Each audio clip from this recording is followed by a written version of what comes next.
I'm going to show you in 13 minutes how to set up and start using Bookmap Orderflow trading software. And I'm also going to explain how to read it like a professional trader. My name is Alexander Calles. I've been a futures trader for almost 5 years now.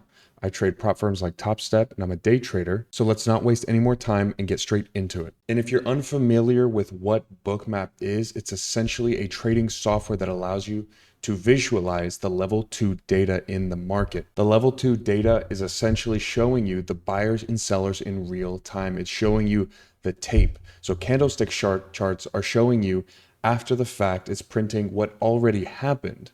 But this software allows you to see real-time data as it comes in, seeing how many buyers, how many sellers, who's winning, who's in pain, and you're able to read it like a book. So I personally use the global subscription. It's got all the features on their website, but this is exactly what I need. I don't think that I could use the digital plus, and I don't need the global plus. So this is perfect for what I use it for. And then as far as the data goes, I will show you mine. I use the Bookmap data CME. So Bookmap has their own data. You can see there, you'll also be prompted with this subscription list. I don't use DX feed for this. I use Bookmap data directly from Bookmap.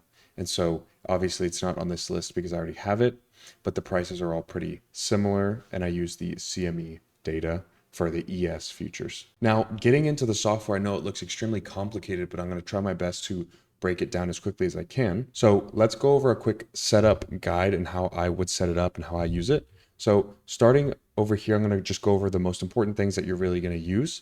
On the left side, we've got our contrast. This changes the contrast of the passive orders, and I'll explain that in a moment. But this just changes the contrast, and I really usually leave it here all the way on full max contrast. But occasionally I will just change it a little bit in times of high volatility and when there's a lot of orders in the market. Then we've got the volume dot size. It changes the size of the volume dots. Super simple. I usually leave it about the middle. I think it's the default one. Occasionally I'll change it to a little bit lower than normal, but I usually like to leave it there. Next is the drawing tools. The only one that I use from this is the rectangle tool, and you just draw it out like that. You can right click and you can do the change drawing style and mess with the settings of it. And then the next thing that I use is the heat map dimming. This essentially just pulls transparency off the passive orders. So if you want to just see the chart itself, that's something you can do. The next thing that I use on a daily basis is this arrow tool. This is to add historical data. I usually go back about 12 hours when I wake up in the morning. I'll load up the software and I will add 12 hours, and then I'll also add another 3. So that way I get the full Globex session on the ES futures. So I get from the open of the session at 5:30 p.m. the previous evening, Central Standard Time. And that usually takes some time to load up. And if you're having trouble setting up your connection, you go to the connections up here and you go to configure, and then you'll be able to add connection, and then you can add the Bookmap data that you did purchase on the website. So I'm not sure some of my configuration settings would be any help, but if you just want to take a look, you can pause the video and see my configuration settings. I'll also show my add-ons. A lot of people like to use the Trader Map Lite. That is a good one. It just removes the algorithm passive orders, but I occasionally just leave it off. And then I'll also go over my plugins. The only one I have right now is just that Bookmap data. And yes, I have all of these installed too, but I am only using the one. Now going over to my settings over here, I've got the, see if I can go to my configure column settings. So here's my settings here. Starting off with the first one is the session delta. It's aggregated down to each price point, and these are the settings for it. So I can see the total delta at each price. Then next we've got the visible range volume profile, so just what I can see. So if I want to zoom in and I just want to see a certain area as opposed to seeing the entire thing, I can do that. Here's the settings for it.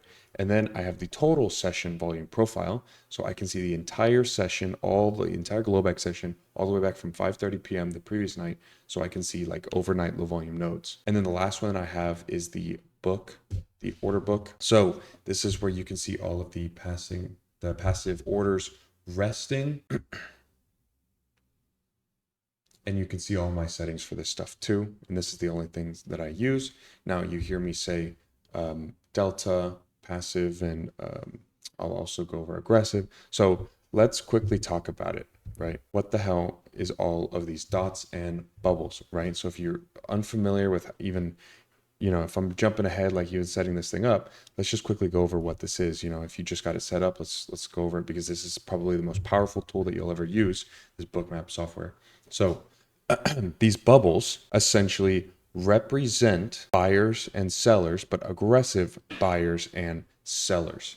So if we zoom in, if we wanted to see the 6730s, we would be able to see what happened at that price point. So if we see 6730 here, all these big green bubbles is essentially showing how much volume was contracted at that area. And what was it, buyers or sellers? So you can see a lot of aggressive buying coming in. So the bigger the green bubble, the more aggressive buying. So you hear me say aggressive and passive. What is aggressive and passive? Aggressive is the people, and then the opposite is true for the red bubbles. So dots, they show executed trades. The green bubbles are aggressive buyers lifting the offer, and the red bubbles are aggressive sellers hitting the ask. So size equals volume, all right?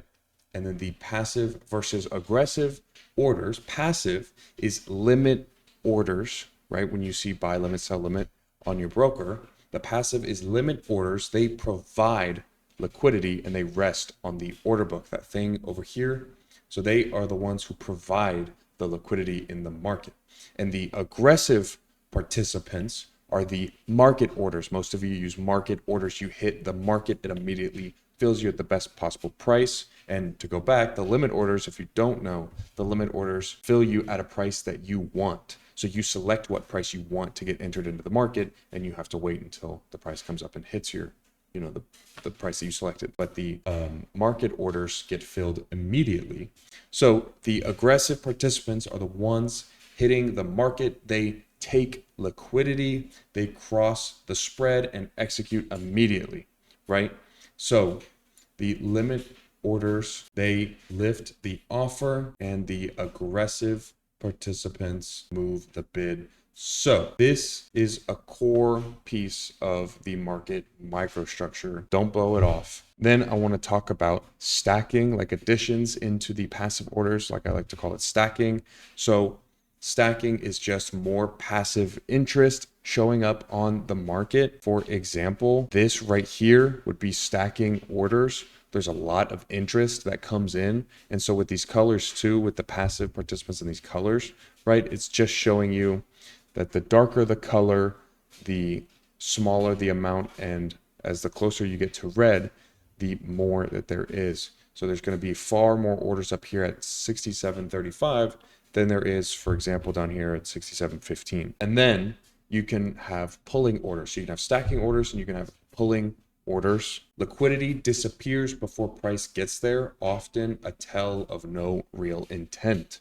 So this is really what we use it for, is to show intent. Now I want to talk about something extremely powerful. It's called absorption. This is the part that separates you from the I saw green bubbles, so I went long crowd of people, right? The FOMO participants. So the definition of absorption is when aggressive orders repeatedly hit a price, but that price doesn't move because large passive players are sitting there absorbing inventory, right? So you're moving into an area and the buying is filling up, but the price no longer is moving because it's being absorbed by a passive participant sitting above. So that's called absorption. For example, if you've got these big green aggressive bubbles here, and you could see on the delta, if there was a lot of aggressive buying coming in, you can see these bubbles, a lot of aggressive buying coming in, but the price is done moving up. Like you can see the intent from these buyers. They're really trying to push it up,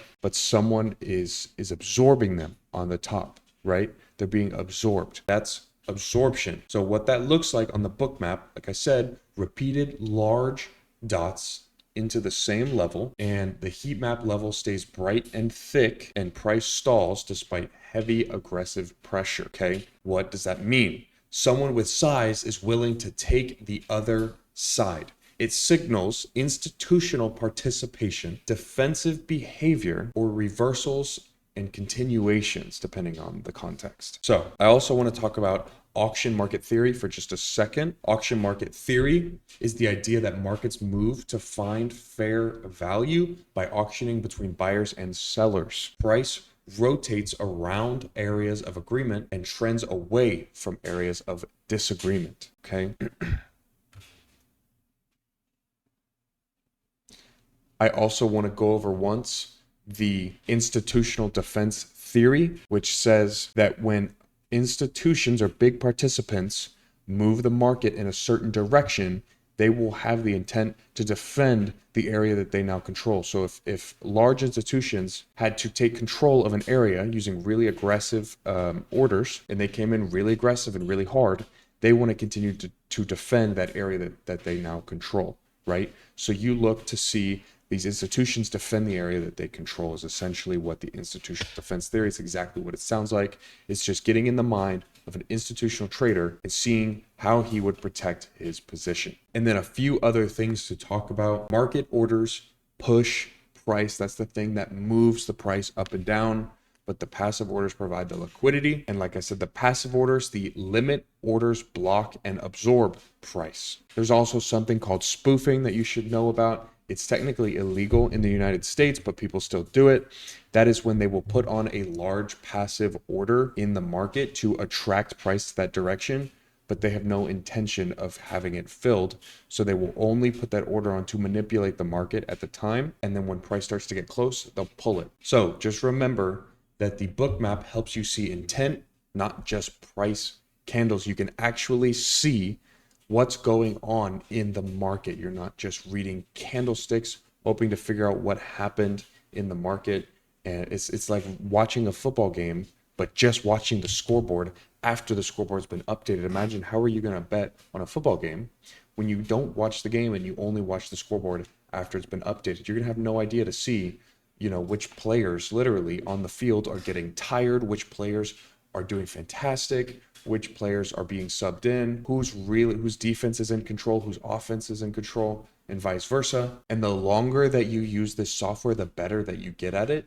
So I hope that this, the things that I talked about started to make sense. I know it's a lot to digest and it's not very beginner friendly. I tried my best, and potentially I can make another even more beginner friendly video just going over like vocab. But remember that you also want to use this in confluence with other aspects, right? So this is not the only software I use. And I know I've said before, I don't look at candlestick charts, which I don't, but I use this software with other order flow softwares. So just remember, this is not the one and only fix. I mean, it's an extremely powerful tool. I mean, it's like 10 times what you could see on a candlestick chart, but you can't use it by itself. You have to use it with other pieces, and you put all these pieces of a puzzle together and you build a story. And that's what I love to teach about. So if you found this any helpful at all, please subscribe to the channel, because I'm not going to stop posting videos like this, and I'm going to keep breaking down my strategy and how I make money using order flow, institutional tools, and institutional tricks.